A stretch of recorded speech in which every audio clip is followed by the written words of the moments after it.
திருவாரூர் மாவட்டத்தில் கஞ்சா, குட்கா சட்டவிரோத மது விற்பனை தொடர்பாக ஒரே நாளில் 179 வழக்குகள் பதிவு செய்யப்பட்டுள்ளதாக மாவட்ட காவல் கண்காணிப்பாளர் ஜெயக்குமார் கூறியுள்ளார். திருவாரூர் மாவட்டத்தில் சனி, ஞாயிறு 2 நாட்கள் தீவிர சோதனை செய்யப்பட்ட, அதாவது சமூக விரோத செயல்கள் சம்பந்தப்பட்டு தீவிர சோதனை செய்யப்பட்டு வருகிறது.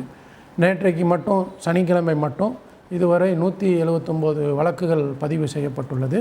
அதில் பார்த்திங்கன்னா கஞ்சா 9 வழக்குகள், 2 கிலோ கஞ்சா பறிமுதல் செய்யப்பட்டுள்ள, அதில் 13 பேர் கைது செய்யப்பட்டுள்ளார்கள்.